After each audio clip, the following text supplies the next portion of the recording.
Well, we need to work to decolonize the mindsets. To overthrow the regime in Upper Volta, it might not be necessary to bring in heavily armed mercenaries. It is simply enough to prohibit the import of champagne or lipstick, I don't know, or nail polish. That's enough to overthrow us. Because the petty bourgeoisie today is convinced that they cannot do without these products. Well, we need to work to decolonize the mindsets. We are working to recondition our people to accept living as they are, not to be ashamed of their realities, to be content with them, and even to take pride in them. It's fine if others live like that, but it's normal for us to live differently. Well, Assalamu alaikum warahmatullahi wabarakatuh, my brothers and sisters, those who always watch Srifo's Reminder. So, my brothers and sisters, we all had the late, great Pan-Africanist Thomas Sankara. We all heard his messages.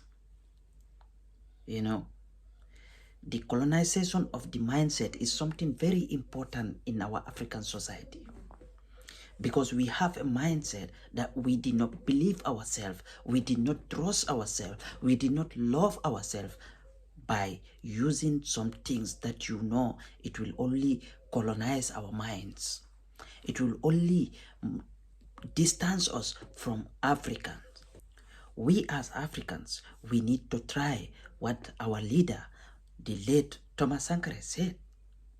The colonization of the mindset is something that is very important in Africa, in the society of Africa. Because when you decolonize your minds, nobody on the surface of this earth can fool you, can tell you things that is not true. This is how they use our great grandfathers. This is how they use our so-called leaders, by bringing some things, by introducing some things in the community or in the country to destroy the traditions and the culture we have in those countries. Let's try and free our minds and see Africa. Well, I don't say don't read books, don't read histories, but if you want to read or if you want to understand your history, follow the great leaders of before that stand for freedom, that stand for the liberation of Africa, that are patriotic to defend Africa. Those are the kind of people you should be watching. Those are the kind of people you should learn from. Not the books that have been written by the West, not the books that have been written by the haters of Africa. To know the history of Africa. Without reading or going to school or doing some things, by watching these people, by seeing their footsteps, trust me, you will really know where to stand and defend and fight for your right and have freedom of mind in your own continent, Africa. Let us not be slaves in the hands of these people. Our curriculum system should be changed completely. The curriculum is very poor. The curriculum is very bad. They have introduced subjects in our countries. Ali goes to school. The history of Queen Elizabeth in our classes. What are we doing with those ones? The history of how they come and captured our people. Yes, it's important we learn those things. We know the history. But it has no use in our curriculum system. No skill works in our curriculum. No other things in our curriculum.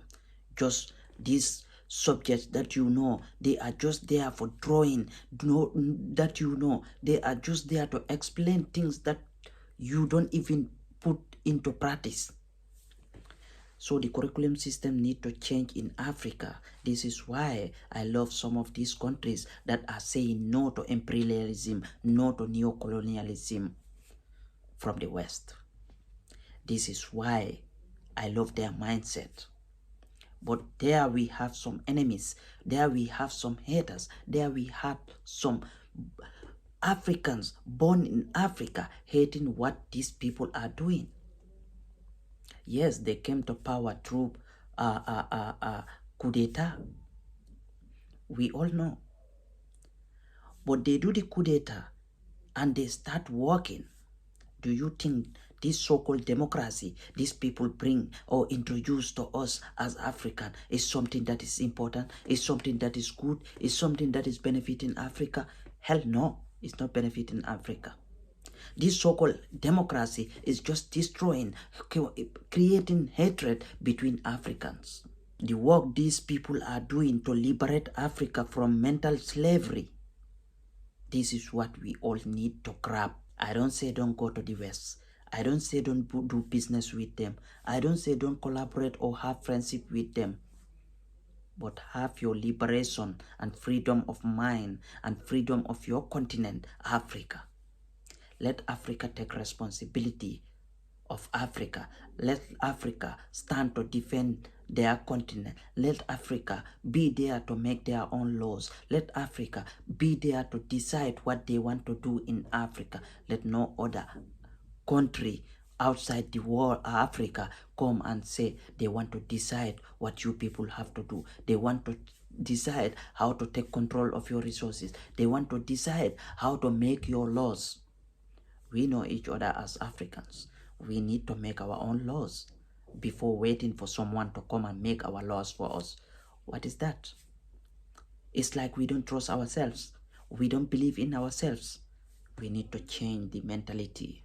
We need to work together towards the betterment of Africa and the development of Africa and African people. By doing this, we will be free from all this neo-colonialism, imperialism, freedom mindset, and we will move forward. Let's come together and defend and unite to fight for Africa. This is one thing that is going to take us out from these people that they need to control our minds or they need to use us to come and destroy our own people. We should not allow those things to happen to us. Thank you so much. Till another time. Viva Africa.